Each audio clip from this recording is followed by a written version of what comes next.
Ole zanina kan thon thungai thak tur hi thon thu toin zia sia ka consolation prize dong tu te zinga mi khania angai nom le viau tura nga yang atlani ziak tu lal ruai bung khatna kaum na mun thim le topic thak zeta wang chuan ka tho chu acham mai don ni in khria kan hoi kuala kamazon taka mi paruang am lian zet chu kalampanin naron kalme ka lam khat po kanin kara lowang ati thayang chu amairo chu akepen thomero hlataka thom riyang mai ani thung eng ma reng mu turom si lo kara chuan chu mi hring ruang am lian le tri bai zet chu chiang takin ka mu thei thung si enge chan riat mi si lovin hlau thon na in min ron tuama ka taksa po chu akhur thei hial mai ti chuan ron nai zela ka kut chu akhur na sat luata ain thing hi ani berto ka hlau luata ka thlan tui chu abol triama kan au don thin ka o chuak tu reng ombok si lo tong kan tuma ka chu kan ang thin na ari chuak thei mol si lo vani mang an na le hlau na chuan na satakin min tuam hlup ma sela thido ne ro in ka in threbok si lo puitu au kadua ma se ka soi to ang khan ka tangin engma achuak thei bok si lo mang an thak takani ti chuan chu ruang am chu aron nai zela a mele ro chu ka mu thei lo thung in si che takan din ta ka phei chuan ka thoa cham don ni in ka ria ma se chu ti chung si chuan ka tho thangam der si lo hemi pa hi launa men lovin ka hlau te zong chu ka riat chun na ni ya chu ta min ron ban le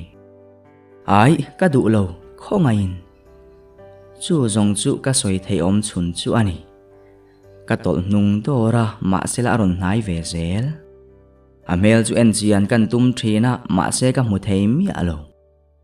ani po chuan kamang an zia le ka tha khur na sal tuk po chu amu thiam nge yang anua min ron ban le rual chi a chuan ka tol nung dora amai bul se ta min pot na in na vei nui sup chuta amel ka mu chi a chu ka trek chok mai ma se chua char la ya chuan ka tlu sop done mo ka ti lain khumdup nuam zeta ka lo mu le reng to kamut na room chung chu kan en kual vela kamazona chuan pamel thatak hian nau pang duom zet hi lo in fiam puin chu nau pang chuan apa ati deuh chu reng bok an lim mel kher mai chuta nu mel tha le sang lam hi aron lang ve le a chu nau pang chu pomin nau pang pa chu akwa zui thua ka chung ko le du takan ni ma se chu tia ka thlir reng lai chuan kong kalama thom maron oma kha nau pang bok kha kong ka chu na zetin na ron chum tawaka amang an mel kher mai puitu mamo ang mai na aw ruai renga ma se tu mel ma mu tura si lo ke chu tho lokin chu nau pang thabar mang ang lam chu ka panta a ka thleng phei trep tia chuan kong ka chu lo chum dotin anu tin kong ka chu kan soi thin ain hong thei mi alo kamang an na le hlauna awang chuan tra lo chu ti thei dang ka nei lova ka tran awangin ka biang te po chu athi phlur to kanau telem kwa be mek lai chu chuata pain kong ka hon na tur chu ka zong ta chuta kong ka bula thing ang deu in tung ran chu ka mufu ta hlau chu thil chu la in kong ka chu ka chutangat ngata atopa kong ka in kalna chu atlata khap mai ma sela anu ti deuh chu la tlan lutin akuta thisen chuak chu ti top tumin ka kor fual hak lai chuan ka tuam ta soka thiput chu are theilo anu atan tebula ka reng do ni ti kha khongain min kalsan su tin kanu ban reka thisen chuak chu ti top tumin ka beya ma sela atop theilo kanu mel chu ka han entry na anui mel moi takle min duat mel taka min en na thin mit chu aching tlata a mui te chu aro huam ba ka aduk tel bok tin mitui chu aluang chuak zoi mai chuti lai tak chuan pamel thazet mai kha aron lang vele ta a boite local te ti le min ron pom tho chu rualin ke chu ka lo trap war sau thung apa anu hu kai thoro chuan samkiri imu to don lo ti khilla alo meng le mayang amita meng du mi alovania ti in kain suit zui hlap kapa chuan min chang theilo boite ti ba ka soilova a oma min kwa bet taringot malim atan te lo ruai chuak teu ti in na hnunga mei cheding chu a bezuya tang tur chuang omsi lovin ka ban ve mai room kan chua sandon tre pangtia mei che pakhat samkiri kati khan kanu thisen nena mu hlom reng chu a boy som ka ba muwa chuta rang zeta uma limi min pomna ata chu tal tha in ka ba pan phei le kanu chu ka bo bet tlat anu kha khoi su ka ba tia lauviau ma ila samkiri na kanua khoi chu ka phal ngang lovani atlante boite ti in ka pain min ron pum rang le a ka du lo ka tang tal vel chu kan ri ta chul mai ma se thok le khata chuan tui pui thuk zeta tanga lak chuang ma in ka kang dora ka hoi a ruai bok boite eng thil nge ni ta lo ti du tu chu angonga kut lo sui bet zom rok rokin ka lo tra khum tang he ka ani chuan ka chi paron fop wangin mangchia bokem ni aron tile sup ke ro chu tong thei din huna kala ding lo rim kharam huai kha ka mitha aron langa ka tim sok thei chuta rang zetin ka kut chu kan ena engma thisen kai lo om lo kati palani kati ba deu nuaya ole athave ke ibula ka om hi lo tile in kan hnunga achul liao bok chutiang re tok fang ka om nuwa chuan ke po chu ka ziaum ta viau mai ka thuak po chu aron fim ta deu izia deuem aron tile ta ka chuan in la rang thuain in phi fai ka du ka lo ti vat ngun fe a min thlek wang nuwa ka mitui luan na ka biang chu aron nul deuh thua ka chala aron fole zeu nuwa doctor ron maila thalo mo le aron tile ta ka chuan doctor rona chia ni lo ka ti to kha are ve mayang ka lo ti khum ngek atong le ka hlo e ma wangin bathroom ma ka lu san taringota ni e khamang chia khan min ti buai ngun ta viau mai kamai chu tuai puwa tin ka phi ta sok soka kamit ka china piang ero in kharam huai sakol mel le kanu mel mol kha ka mule thri min wat hala bathroom atanga ka chua nuwa chuan kan ti ngal ngota achal ti chuar deuh na nga min lo enin na buta ngut kan inlam kan pan lai te chuan ka kut chu a mer le wang thina naktuk chu ka ruai mai don che em ni aron tile kanui hak zo than sa nga hian abial nu hi alo ngai berani don hi mel ral chunga ka ti chuan a phun vei hlu ani chuan chu min ngai ve don na nge nau pang chia zeta alo ti chu kanwe za zual sau kar khat chaw lom ka cham don ba ka in nei lam pang thu thowania ti in ka lo chang le a in kan thleng kan chuk tur chu min ron ngai hle yang che zan lama ka lo langang ti in min ron fop zeu ke point ka lo chang let ve kaming chu lal tan moi ania atlante tin min ko mai thin nu le pa le chung kuwa kani to lova farha kani ma se he ka farha na wanga lung nur chang kani ro ka thengai hau lo thum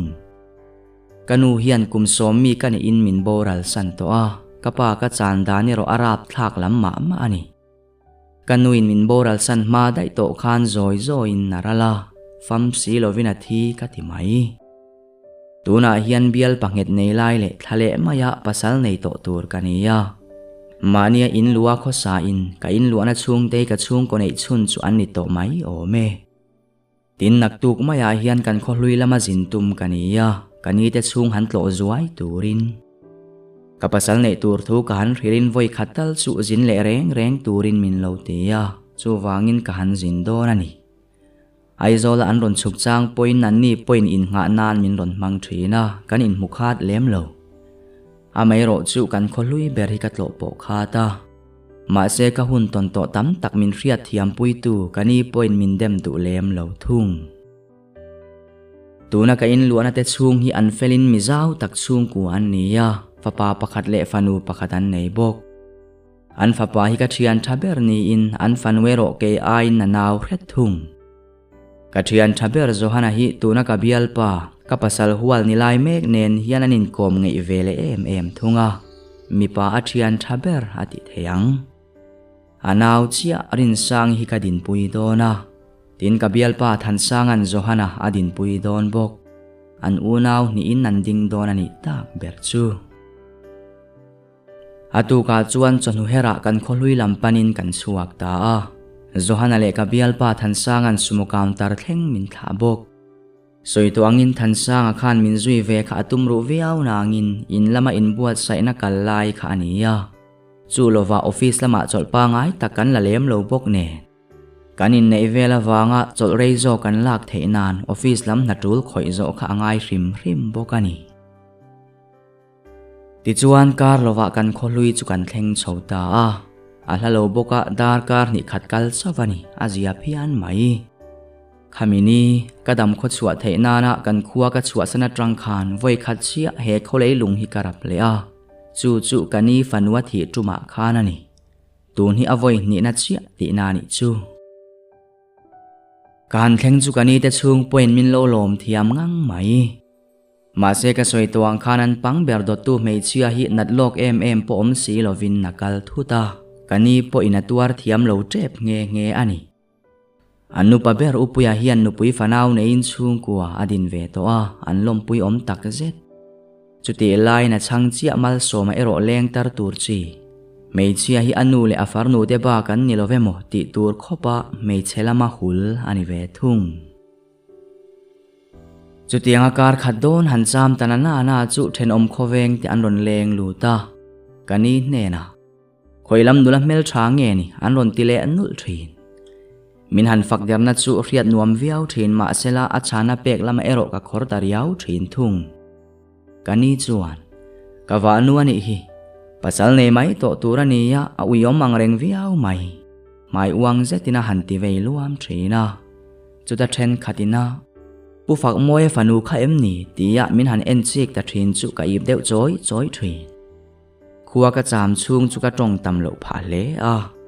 chana pe ka tum ngai miau lo wangin kani bokin min veng ru deuh chungin kani thu alo hril le nge thin ani chutianga kar khadon ka cham nuwa chuan atuk maya ho thlak tumin ka in tin tu ta chumi tlaya chuan kani fanano pang ber ate nen chuan kan tei kwal vel mai atong du in min be siam renga ke ai naw dai ma sela kanin kom thei fu thung chutia in lama let kan tum lai tak chuan atlante tiri hi kan hnung lama tangin ka heta a mel chu ka mu hau lo ma sela a watang chuan tunge ni hril ran pa ka ngai lo kher mai ni e ani kha ani kharam huai veng hima tan tlat tu mi hring setana tir ko ngei mai kha papui khoya nge kaldon ate chuan lo ti wata khulaya kuan ka kal lok mai mole atlante ini tiro aron ti zom le ke chuan ka kut chu ka hum ru ngot iti thei atlante ram huai mayani ti in ka in fui rumol mola chu palam chu ka hoi vele a mai te chu azur to in a mel po chu atlakok to a putar upazet to te po hi a ang lek tungei ni a in sang mar teu chungin ka ti chuak thei ram a mel ka mu hian kanu ka mitha a khamizan kanu thisen nena in chia pia anwaya khuma alo munga te min ring tura ka ngen lom laya kut min thak lai te chu ka mitha aron lang thar le ta wai mai ka taksa chu akhur chuak the hial nia mole mam boy keima ipa kani ipa hi min kheto lo atong lai chu ka lo pot chat wat pa ka nei to lo athi to ka lo ti mak mai kabula ding ate chuan min lo melton seka engma phei chu asoi lem lo mam boy engki ma khan ka ti palani khongai takin min ngai dam thei chuan amit menganat nalang chuak ngot chunga aron ti chuan ngai dam dil turin ti suali nei love ti le ate ikal to teang inu ten rei min tilutuk palangi helai huna kan omreng chuan ram huai sual kan ko chunga lu lowang ti po asoi theilo ikal vateang ti in kanui sanga kan pia loka ram huai veng tu chuan soi tur hai cham ti riat takin min lo thi reng thung in kan thlen nuwa po chuan ka chaw ngul theya Kha putar ka biak chung zong khan ka tha zong ka mang tai mo ti mai turani. Tha thau na reng ka nei to lova. Ma na ka ser kha ser nungani ti rhil non na ka dongani ber mai. Zanri ai do na po chuan room lama kala in khung bet tlata. Kanin cho ai tura min ron ko lai te po chuan ka ei chak lo thu ka lo rhil taringot. Ani point ka om dan chu hrethiam takin min tilui bi klem lo. Zanri anei khamfel om vela chuan kani bok chu ron lut le in. Atlan nang ma ring tu ipa niya. Hetingot zongin in om reng thei don chuang lo. Manin la rang tat lo hian asoi du te ngai thak sakla nang poini zia pha jok mai thesin aron ti dap dapa. Atein kanin mu chung chang kha alo ril ani nge yang. Atlan imu hil lo ti ka riania o. Voi khatal chu ichuk le main mu le ro. Soidun tur po in nga ve awang. Hil theng to chu asiam that le thei to lova. Chu wangin khang nun hlui top tak tak te kha thei ngil tum to jok ro. Nang ma ring tu ipa nge ani so. Aron ti le mol mol lai chuan ka thu chuak luaya. Atong lai chu atop chot. Ni kapa chu athito pa ka nei to lo ka ti riam rai. Ma se atlan aron ti le po chuan luthing deu ngut chungin. Ni irkhelovani. Kanu khami ring pa ngai thin lung nei ve. Nat te kheve ya thin lung ke som thei mi ring ani ve asin. Khati khop anun ronga achunga an chet nuwa po khan du tok mai lovin ka chunga eng thil nge an ti chu i ria ani lom ni. Chu wangin ka theilo. Khami ring ngai dama pa nga en le ai chuan ka thi senatlak lum po ka thang zo ke. Ka soi nem ema wangin ka tho chu acham lo chau. Tingai na riat lo mel zetin kani chuan min thlir le wang thina. Karil ru so son ka tum lo zia chu amu thiam ni mo. Ole eng po ni sela mu ha dam phote. Itana thatura karin wang zo kani. Ilim don phote chuan idu dan ta ni om thelo. Naktu kai chuk mai don sia mu ha dam phot ro ron ti le dap dapin min chua san zui le ta a. Kani chuan huwa po chuan kamuta chuak mai lo. Ko thim that ma tanga mu to khakania ala ma ve viau chuan karing. Chuta kani thu soi pakhat. Ilim don phot chuan ati kha karil ruwa renga kain ngai tua kain zot non le tri.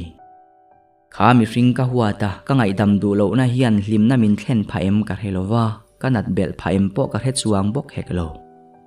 Ke ma huat na zong hi ama kha na oma huat zel po ka tumbok. Chutiang reng chuan dar khat vel theng ka meng ta hial mai. Zing ka har meu chuan ka lu chu arit lu ka men po ka meng pe mang meu lo. Kani nena daria chua ka chuk mai ka du thu hilin kan sumo ticket po kan sel le ri. Ti chuan dar som do na aizol ka thleng thla a chonulama thansanga nanin lampan phei turin min ron hilbok. Ti chuan tlai office ban hun om vele two wheeler taxi la in kan hatho na lampanin ka kalta a. Thansanga motora an in lampan mai karil ruk wangani. Ma se office ko ta kan ding chi atia chuan malama ka budora taxi pu helmeta ka chal ka tau chor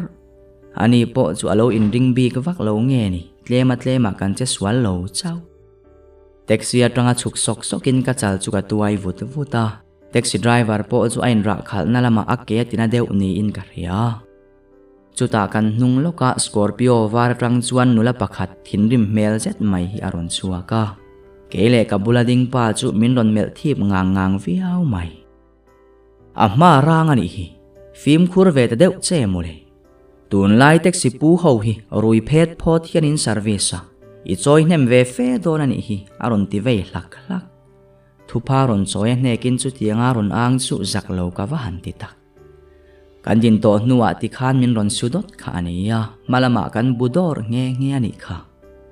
Ama thiam lo zo ka po midang ala ron pu zui ne. Pian le mail smart thup ne ma sila Asia chu thring ka wa han ti tak. Asia lo khop mai. Kan taxi driver po chuan alo ti du chawa ama thiam lo om lo ti chu a heve kar ni turani. Ole arang lai siam thana tur poisa min pela atok mai. A mui noi sen hlar nen chuna ti le zata ben her sok ka wa han chak tak.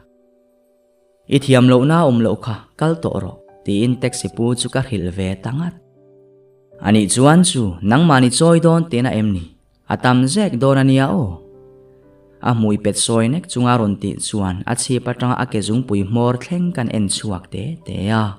Ke a in tle min na sang khet chawani. Ke hi mi zo mei chia chuan a van tlang pol kani ve a. Fit nga le in chili pel orin fit nga le in chinga ka tlin lo na chu tlem te tak takani. Ma nin en kol uluk chi kani ya ka pian pu amoi tok ve ve au mai. Ani yang khoi lai mi hau safanu om thadu lo ve mote musit mai chi chu kani bi khau lo. Thian nu iron sut zo kani ya athiam lo zo kin ikha. Poisa po chu choi zok la thang nge yang a ka ti ve tangat. Ani point tun lo ka kazir chianang deu chi akhan ka chi patanga ka ke mor thlengin min ron thlek ve a aner deu sak. Zak thelo reu ka ti. Police ne na ka report mai tur chewasin. Puwa ithil ti chiat man chumin pela ikal theyang aron tinon le angat. Ke kanui hak thung. Pe ka ngai lovang. A ke tinat man kha en kol na tur pe zok ro kalo ti vele. Kabula ron pen nain nai ze ta min ron mela. Nang ang nung chang moi hello te hizir tir hlaka chak thin te asin. Nui sang chungin na ron tile. Kamit ka san khum zawa. Thian nu email thata ka ben lo nan che min ngen ro ka ti vele ta sak mai. Tile aban ron lek uai chu arwala. Ma se chu mi rual deuh tho chuan. Eng thil nge in ti a. Vin ze taron ti tu lam chu kan hoi rual thot. Zo than iron kal hlau chu ati zia hle mai. Hei kakar hi an tiranga asiam na turmin pedu si lo vakan lo buai me kani hi. Kama ding nu chuan ati thade uzat zata kapasal hual zo than sanga mel hriat ani mel viau. Athian nai vai deuh chu ani lo ram ka be se. Than sanga chu ka ena amit meng thim khup le thuk rai chu makati le ka lek. Kan lampan ron pen pokin kan mizak theilowi bok chu atlan pheile thota abana awa vuan chu tani chu mole karin ain nanin hnim nai mel tatlat eng thil ngei du than sangan na lo ti muka amu ta thasa em lovani me nui har chungin chu nula chuan o kha bial nu hluite lo lom dan turani nga em ni I polite lo son riau aron tile than sanga chu ka mel rang kher mai. Ma sela amit meng abuai chin ei lova ala meng tak ngak bok. Reilo te a kan bul chu an ron thleng pheya. I chal kha ti le ka chal ron de chu rualin na chal chu ati chuar tu pa amit meng chu athim zual sot. Kanung loka taxi pu ding chu aron mel vele chia. Kapu kal to ro. Kha hei yani ke khai en kol don nia ti le kapar sami poisa pek chu karwala. Kan mi ring nui chu alo ner le na saviau to.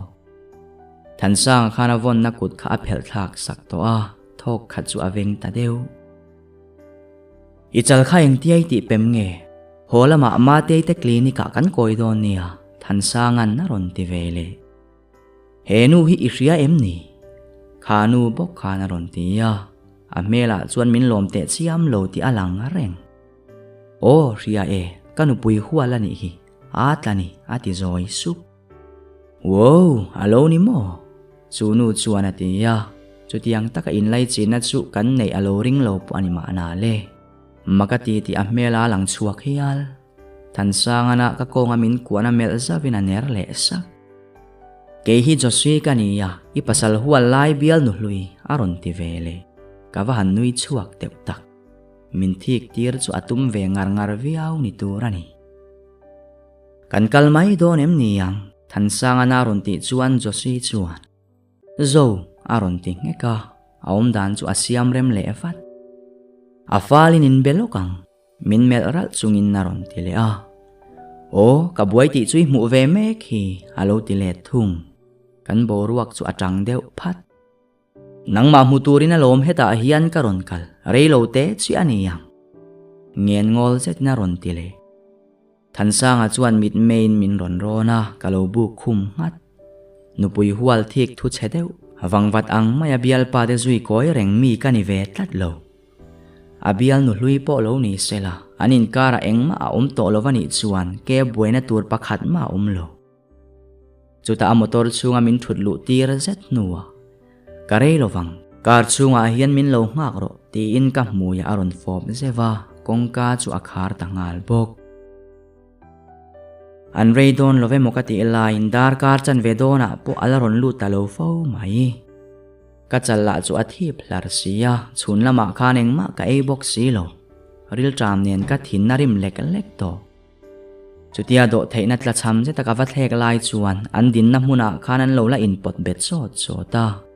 chutia in pot bet ta chu an thil soi hria tumin glass kan down le ri karin ai nan tong ring se mo zo ka mangai chia nang point min mangai ti chu kan hriat ve ve kha nakina in chir le na mai turin nupui nei su josi khan lo tingong ngonga aban bula vuan bet tlat ni e chu thil ni dan ani thin ti zong in pakhatin na changa kana zo achana du khoblo ti hriat zetin josin na langa karana ke poina chana chu hriat bel ka chak zek zek ma se kan mi hring pa la chu angoi ta muk mai si ani le no te khai fa ni ti tai la josina ron ti le chuan ka mit su thei kalung phurang talutuk chu thunun harasa khopin na in thum ron tatluk tluk mai naute tin ka phun sap side glass atang chuan than sang thok la hok chu ka mu theya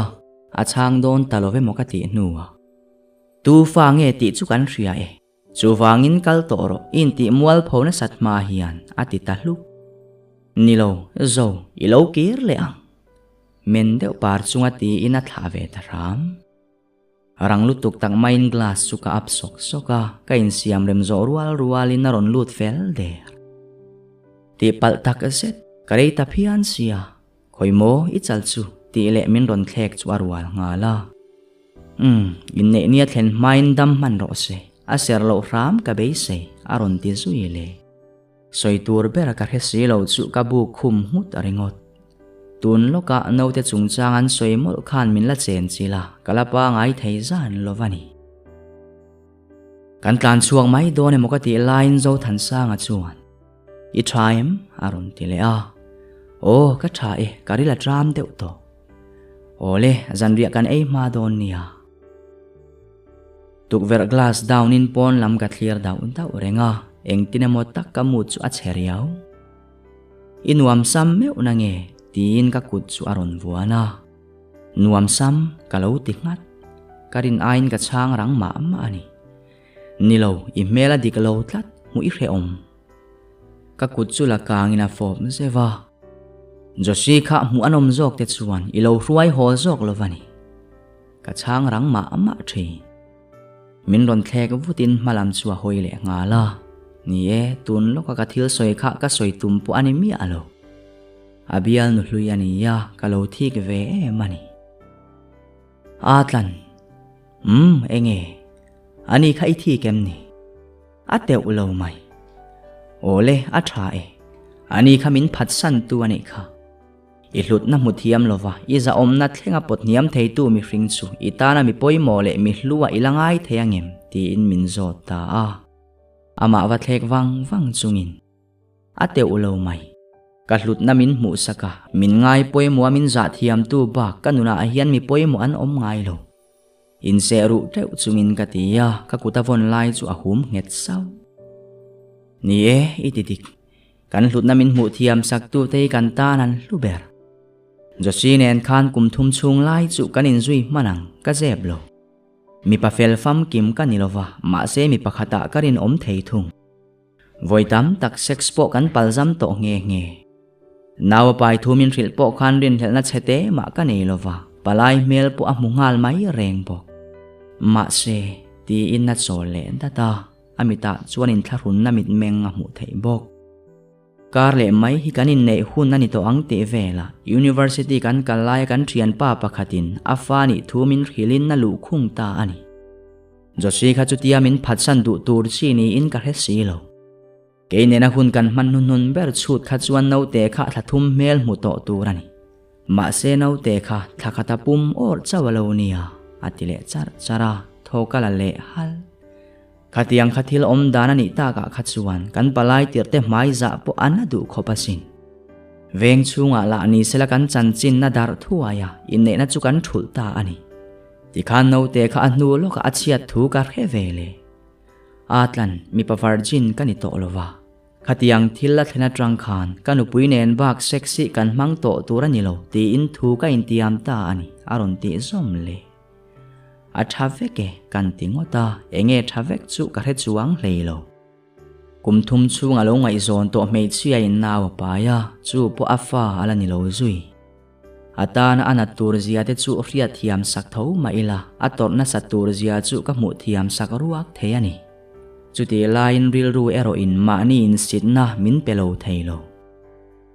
I than sang ke po ka virgin to big lovasin ka o chu akhur lek lek ni in ka ria ni e mei che virgin ka ni to lo atan hian tling to kin kain hre to big reng lo chutia ka virgin lo thu ka hil chuan a thong ve hle nge ni angoi deuh ngula ka soi tir khan a meng phok lek lek bok engma a soi chhun zom to don love mo ka ti nuwa ole apoi love aron ti zoi sup ke po chu ka tho hok mai ti chuan hunakala rinai takinin puwa cha na po akal tluang thaviau mai kanin nei ni aron thlen chuan ke po ka zam cheve lek lek mai cham ma mi pa in ring tok tak le min mangai em tu in min lo nga ka kanun hlimna chuan para chuang me kani nun hlui top tak le bol hlo tak nei thin khan nun duom nun thar le mangai tu thar pek kania nun bul thar ka tan to ang nge in ato po ka thleng ngei tu rani ti chuan kanin ne tangin thla aliama hun har sa chu kan la tong em lo than sanga chung tela an felin mi an duat thiam ema kaloi lu ma puwa in fetlang nel to sa kha kan ni bok nen in chung khur bo ruak pu anuam thin viau mai ani than sanga te unau hi pathum ni in than sanga hi an milai ani ya an upaber muan puya hi bible zir chuak to ni in pastor ani to bok au pa viau to nangin tlangwal alani thung ante berve thung hi chuan nar zir chuak to in tuna hian na thok mek bok nule pa wam na hnuai selian tanana na chu an puitling in nung changmo yan ria an ma ni an za om tak zet tin nu berle pa ber hian chung ko en kolan thiam hi ka tilo thei thin lo an una wanin za thiam dan te uzok te an da chung nun thiam zok na te thleng hian nu le pa en kol na ra liawani farha kani thu soilang lovinan thei pato pin min dom kang thiama katan po azia viau thin mangchia wanga buai zeu chang ka nei le thina mutna dam doi po ka mamo sang sot viau mai ma se chu tianga thani thum don kanin nei hnuwa po nau chu kala pai thei ta reng lova ka pasal la ka po ka in tharung tak zet anina thei pato pin min duat thiama zan len chuwa po anei ngai me ulo min duatin min at chil hi ani ber ina hi chol san ri mai don em niang itaksa in kol thala in lama kanu lo pui to zok la kan office bang in lam kan pan lai chuan aron ti chuak phong maya a chol san lam reng hi kalo langai tu angai mi alo kangoi tak renga chuan ka pasal bok chuan idu lo chuan ka tilui chuang mi alo chenia kanu patana thazok tura karin wang ani aron tinon le a athil soitum chu manin ka in ria kanin ne tangin thanga zen zon aliam to a voitam ka in testo ma se karai ngai mi alo trongkain soidot lo ma sela fa otto ti chu ka hai lova voitam tak doktor kan mudun to bok amala ma chuan fello na a lova keimalam ber hi ani fello chuni kanun hlui top tak a riat chwa hlawin doktor ne na ka that vek thu ka pasal ne na khil turin ka ngen le nge thina ni kha idulo chuan a poilo vania o kan pahnian ni tina office kaldun po hi kala kham chuang lo ka ngai tuana ata ka har chuak zoka ka pasal mel chu ka ena min mangai min tuam hlom tu laka chuan thuruk tam taka zep si adu dan chu pom chi alo ma ila nial the chi zia jang kani si lo ai a poilo in lama ka pasal na bang lo muak tu ni zia po ka re hleine nui sen chungin katia thoveng huai mela pu ni in ka ria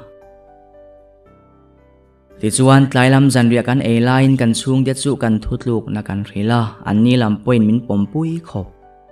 chu da trang chuan ni tin ka pasal na bang chu in lama ka lo muak to thina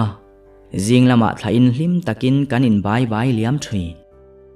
alo ho piangin ka ei du arin le ei tur tui nai tak tak min lo hon thina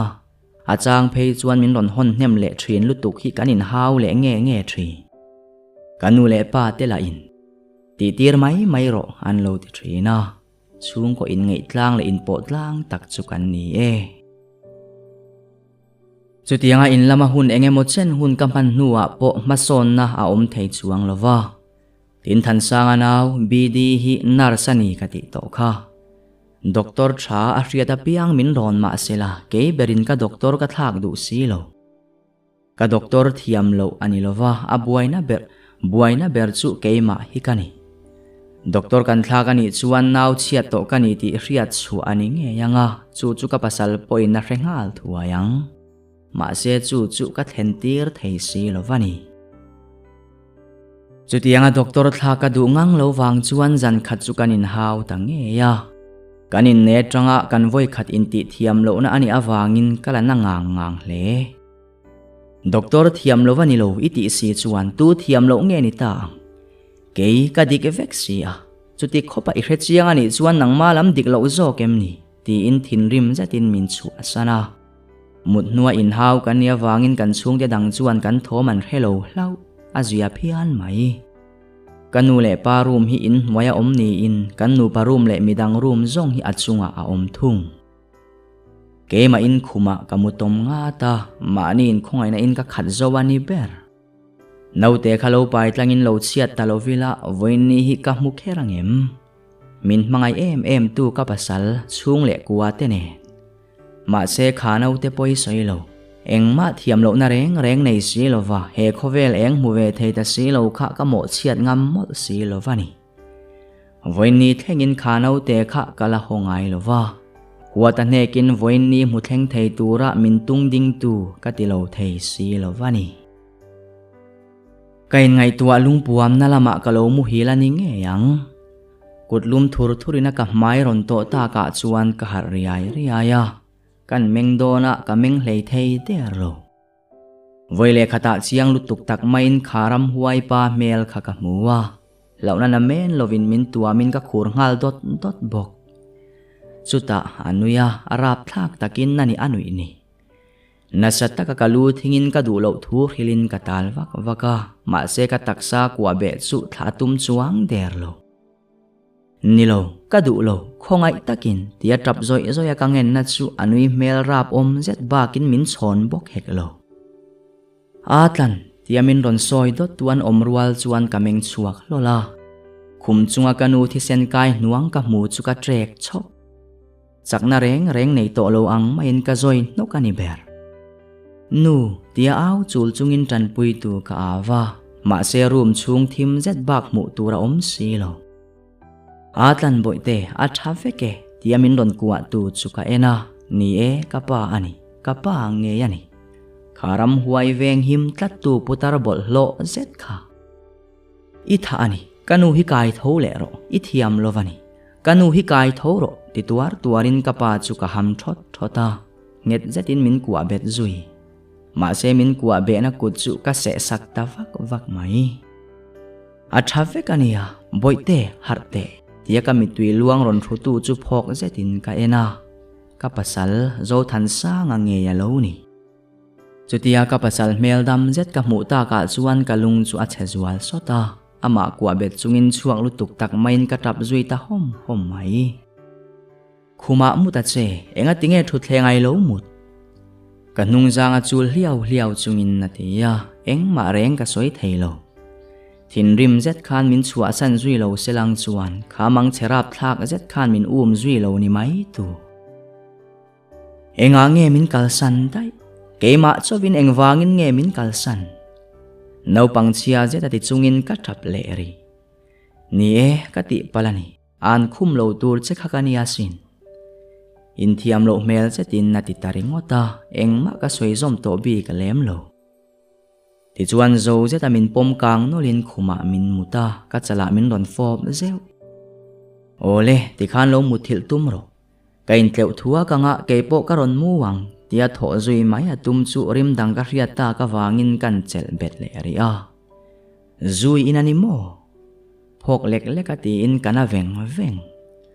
ti pal ka ngai tu ana lo chomol devani ti supina tho zuya keipo in ka chel zui to bik lem lo ti chuan ni arala kan nu panundan chu angai rengani ber mai kanin haulova kanin ti thaluak bok heklo kamizan ba kha chu tongka vinin min beto heklova amairo chu inpo takero kanito lo zuero kha chu in zui lem love mokati line ron nam ho zeu zeu changa nei reng maya chungril lama hian hriom ka wa han ti thin tak kanu le pa te point in chung khata cheng ho tanana na chu kan in kara thawak lo ti chu an reta thuaya tuma hau big nei lovin kan pania in enfia turin min zil dun to nge bok chuti line kan nu pakar khimek ti bel cha tur ting tangin office a tho pui thin pakhatin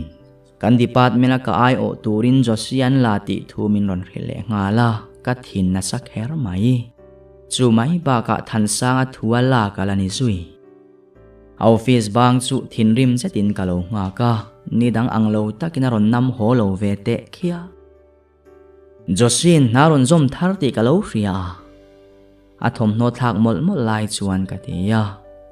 chuan ti ringot soina in thak zom le mol mol zo kan ti le chu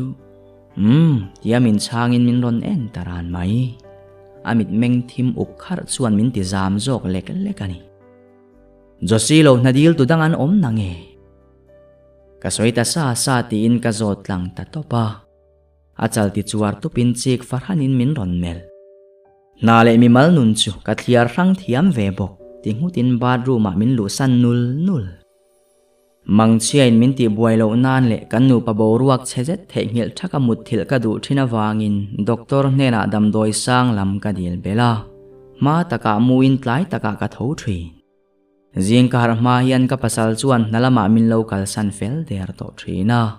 aron hot lai thin e ma wangin in biak hun le hun man dun po kan nei tlem ta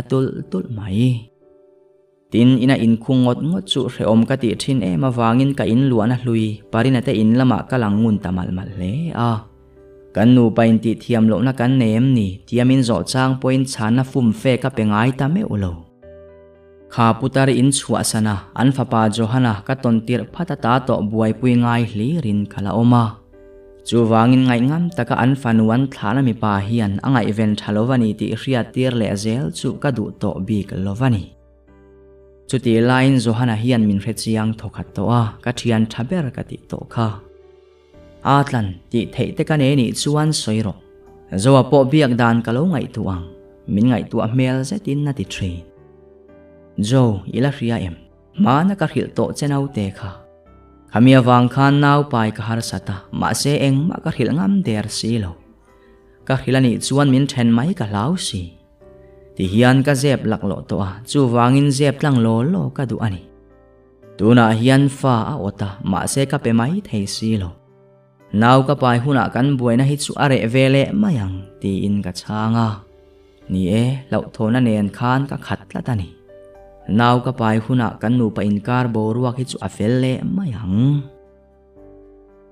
chutiang chuan kan nu pa kanin betam lova mamole zona kan nei chuin kanin bia ti la ka soi sual haulawang umuan puyala ni sela bial fangin nakal chuak renga kanu le pa poinan la troi om thazel keni nu pa ero ma kan son hlei thei me ullovani naute he khovel eng ka mu ti lo wang che em ni ka chunga hetiang thil hi athlenta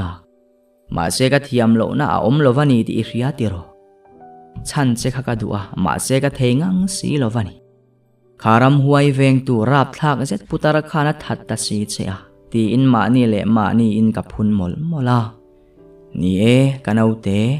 kutum tiat lek ni om taka tom ka x-ray na thala ka chuan mit tui aron farkau kawa malna le kho harna in min ron chen chil le tariai riai bok he kamal na hinau pangte kumsom ka ni atanga in tan to ni in tun hun thleng hian min lakian san thei tak tak lovani ama chuan farha mal le kho har lungai na le mal na chawina abom thin kani bi ngai reng lo chung ko pa ngai tak nein chung ko nun nom zia le hlut zia po lo po pha nung phave ngat kani ni e kha mi ring samkiri aron lan ma kha chuan kumnau pangte kani lai chuan kanu le pa te fanei chun ni in min duatin min ngai sak thei le a kan chung ko khosak po har sangai bok hek lo kapai kan kho contractor lian ni in kan kho chunga po an chung en pol ngat kha kan ni ve thri kapa hi azin chuak renga kanuina zin chuangai na chi hi chu ti to lo mai ro ati point kapa chuan o nakin hun zela ta na langa yani kan chung ko ma khuwa ve kani hi atlan te ba ka fadang te po kan la nei belanga anun nom nan rim taka na kan tho angai lom ati mai thri masela ajin chuwa tak chena chuan zedang ron pulo theilowa kan chung kuwa po kan ke dar tial atira chuan chung kuwa hun kan man tlem wanga kanunen chuan kan ngai maya masela alo ni ozong lo kapa chuan ngai zong lo nei ru rengin kanuina hriat chuwa phei chuan ina tanga chuwa ngal kha tuma ke engma la thiam si lo khan chuak turin ka ngen tlat kha ani khati hun lai kanu na tor na satur zia de ngai tu ale thian ka pai tha mai karil ruk hial thri kanu in kan fanu atlante tan tal po inun dan hi simla kan fanu hian nur khonemo akhon karem tilo a thei ram chuan ingai zong hi then ro tin kem awangin ka pa kha angen top 3 kapain chuak turati point kem awangin na chuak ngai lova nakina apa tenen kan jin ho don kha tin kanu hena chuak lo turin ka ngen thina ni tin chu ka pa ngai zong chu nu thloi ni in fa pakhat alo nei to nge a anu pa in nei anniversary tuma po chung kwa hun mang lovin kanu chu ajin san le keile min om thin tu ulim limitenen kanu le pa anniversary chu kan lo mang ta top mayani anua kan riat le danin anu thloi ngai zong le afa tenen hun nan mang hi alo ni anua chu nu thloi chu kan khodam doi ina an la ron son le ta zela nars ni in kan in nuai ka pai na lua tir nge bok zana la ni sela ka pa chu alo ho ngai lo ti la aron ho ve tho thri a ho thlen na lu ka adang tam mayani zan kha chu engemo min mol riau tua wangin ka har lola kabulamu kanu chu alo om to mi alo kan room chua sanin ka wajong ta ama anu parum ni thin mi khwal room ni ta kanu chu thi nuangin ka wa muta phut mai khami tuma ka thil mu khatun thlengin kala oi theilowa kanu khamanin ti hlum du tur khopina lo na ni ti kalo riat thiam pui phalovani kanu ka chan don ti ria ila achwa dora te khan dang lovin phal takin ka kaltir mai tur ti te thlengin kala ngai tu thri khami tuma ka pa ka huat zia le tha ka chak zia kha kala renga tun thleng hian kha kanat na kha keima ala nung rengbok ka huat zia ti bel cha tur tingin kanu ruang kha anu thloi ngai zong samkiri kha song bol tira ni e narsani ti chu ka hete me umai ma se kanu tharau za awang tal po in kha e mati kha chu ka ring bik lo kha ani amai ro chu ai rap thla ka ti turin ka chunga an chet bel zela kha hun kha ka thei ngil thei ka ring to ngai lo kanu thi atanga hun tamaliam ma in nanin nei zuya afanu po aron chom tel nge bok kha samkiri fanu kha ke a in na upa a kapa kha tilom thiam hle thi chuti line ke ro chu mi ring pakhat kuang chunga mulo tok chia minung mai chau kanito ti chuan kan in hnuai chu samkiri kan ron unau pa in aron lua lut zuya khata trang chia khan kanun chu rem huna achang zual zuita ani kate hun lai khan katun hun thleng hong buai thei thil ka to ka thei ngil tum sate thin ma ila kanuna thleng ani miawa wangin thei ngil thei kha ani mol silo kum som mi le kani laya rong taka kanu ka chan chu soilo kum som palimi kani in ka thiang hlimna ka virginity ka hlo kha kanu ron unau pa khan min pong sualin leina na tel mi alovin nom chen nan min mang thina kanun kha rem mun ai thu ka anor liamani khati lai khan kanun khan omzia anei lova kanun nun khan kanung mol ve top mayani ka beidonga dam chan nei lo le dam tla ka kain ngai to lo hial thri Kataksa pong sualin kathin lungan ngay sa Chumi te zinga chuan min ring tu kapa ngei po atel ve nge ani kha. Ti chuan thlatam maral main karai ti ka in rechua ka. Ma se khami tuma ka paina ka thu soi ring du lova min tong khum na kha kala hereng mai. Nanga huro her omai na hello fa kha enga tan ma kan ti love. Hein sungai la om duani chuan nau te khatitla angche ti in min an khumani kha. Kan ron unaw pa khanan bula engthil nge lo soi ka khemi alo.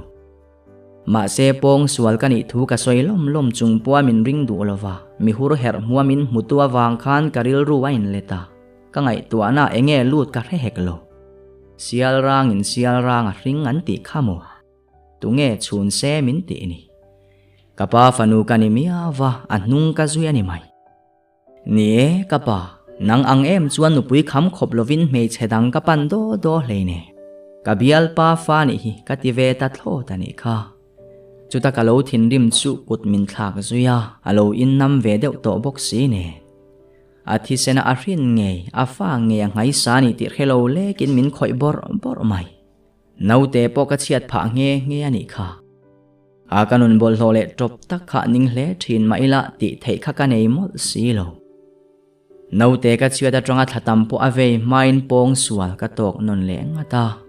Ma se khairo kha chu tuar thei to thot lovin kapa in kha ka chua santa ani. Ti chuan kani te tan puina azara aizol ka thleng thla a. Mi na in lo chopa khosano no in ka zirlai ka zo ve thei ram. College ka kaltan tirin zohananen hianin tongin thian thatak kan ni zuya. Kanun hre om thin lutu khan zep nei hau lovin engkim ka hil thin. Min hrethiam takin katana om zela. Ti khan ka zirlai ka zirzo nuwa an in lua in ka khosa zui ta ani.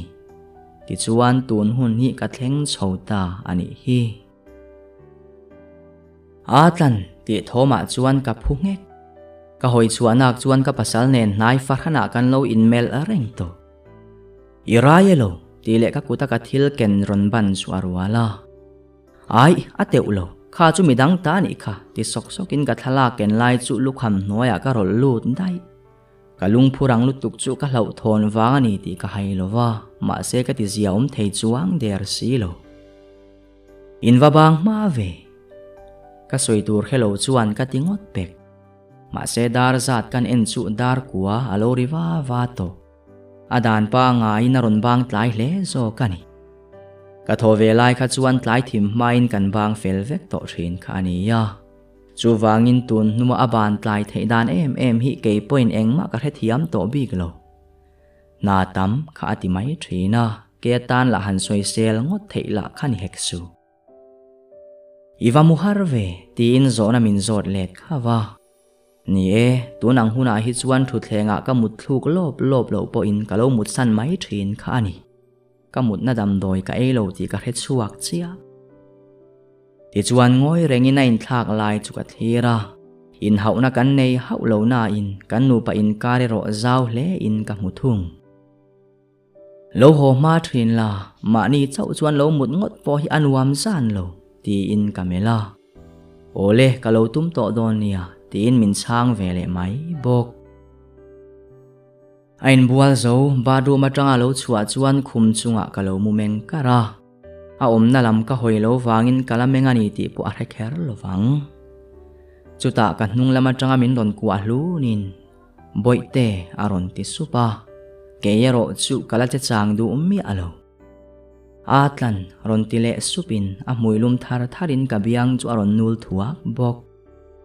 Imu hil lo ti ka riania o aron ti le ta ka chuan mut thil derna che zia zang kha ani to alo. Kalu ka ti chet rualin alam hoi turin min kuailet thoka.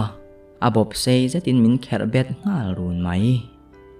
Engma ka soi main ka muya na zetin naron fopa karak suak lo chau. Kapasal tanana na chu ke point du tho takin kalo chang let veya. Kanin mamo na chu azwal tul ani bere. Zing ka har meu chuan ni lo tlang sang le to a zova ero chu office akal le to ani mel. Ma se ni dang ang lo takin chun chol lain min ron bia a. Tlai lama zan re ei chuak turin lo in siam ro chuana tur kan nei aron ti te tola ke point o ka lo po ve mai bok ti chuan tlai lam lo ni in min lo lam tang nge ya min en chik ang reng viau mai kan kalna tur ka han zo la in hotela atim maya anu de va ero kan puhlui te chung len ha thok ho ne na nia engdang va ka om lowang a 10 page i riat sa de uvek turan ni kan puluin mu ngal si adua department alu ber kan ni ma kan pu ni thina ni atong kamatrang point an pului chu aza mel le ani chuan mi kan tam do nem ai tam lowang a hotel top hi kan buka wangin office an thok chin ba kan ni don lo kan pu pusaya Mizoram alo le lom na ang devani bere hotel po hi ama bukani ti in min thil fia le zung zunga ani chuan chu Mizoram lama ngai na nge ti in ka zot le zela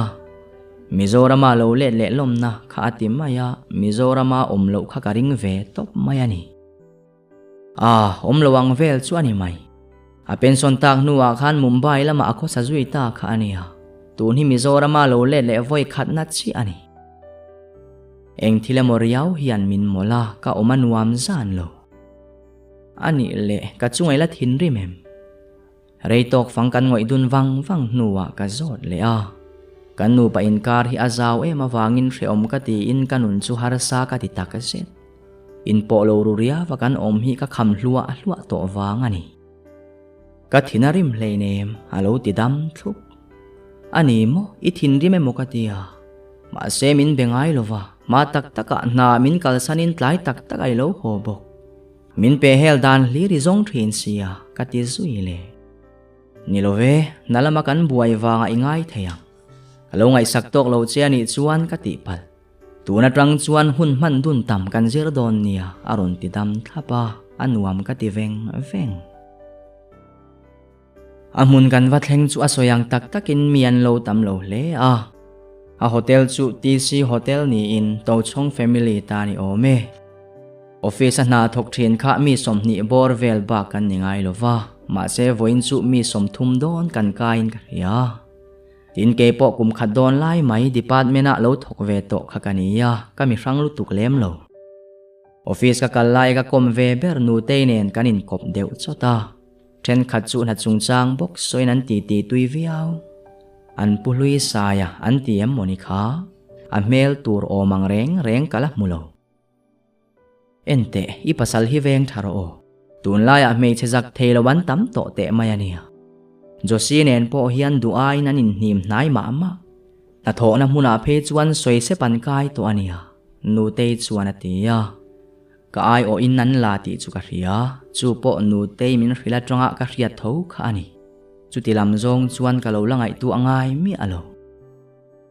na wang ani yang ka lo tho ve lai point kan ha chel nen lam zowane na in mu ngun te kha chu angai thin em kha ka pasal hi ka ring to ka lom kalatia ka ngai ro chu athazan to lo ka pasal ka varing hlele ti na lam nilovin nu te soyang tak khan tun la ya me chia te hian zana kan tla cham to sia engma tilova ommol top thin te ain a hela hel pe tu na chuan huan nei le nge zel thri ole chu tiang anga ingai thei chuan a that hlau chu ati vele maya party te nawanin thu le hetiang hun man velanin thu soin ti dang avor le ta dai katan pu anuam jok dayani tin zovala kha khoila ma nge pilbo ta ka hello ta chungchanga an buai devani nge yang chutia kan ti mol lai chuan nung lama tangin mi khwal kan ne lo me che osin sang wa hian aron tia nu te nen kan hoirwal thot tu dang nilovin josi alo ni mi khwal nilovin kan pi berzo kani ye ka chan ma vin nu ten min lo chan khala josi hi amil bi ka vak lo ni turani ti te nu te pon lami omlai chuan in khak lo te ang alron ti zui ham hemi ring hi over ti chu ka ria azak theilo ti ka lo hetel lovani eng po ni sela ka kalsan te ang cheu buaina achu ahlawin kalsan zui mai ka tuma nilove in belokang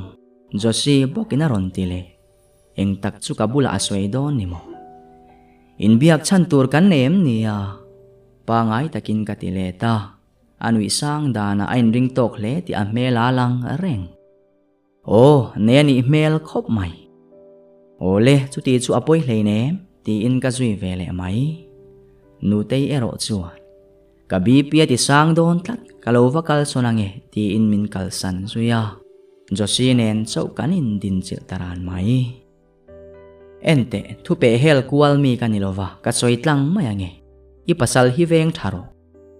Min nui so zetin naron tiya. Tu laka mo. Amita melet kar chungin ka ti vesak. He mei chia hi karin ai nanasadon tlat mai. O ril riat kher ngai tur khopa mei che moli ni kaloring lovasin le. Khumlai zo la zey te mayania aron ti le a. Ente mi pasal hel dun ching ho hi chu ka he chiang khopania. Ikuang lowin norpal lau zo kange film khur lero ti in ka chang le te vesak. Animo fai rin sak thelo ti kalo ria poi ka ti pui khop mai che. E thil pakhat ka khil ve mai mayang che chu. Ipasal fa hi kapai to asin aron tiya. Zaklo tilutuk tak main ka ena ma se zam melala pu e ilo. Hetiang bial nurap thak zowan na lo nei thei hi ka oi thelo zok hial mai. Chun zom zel tu.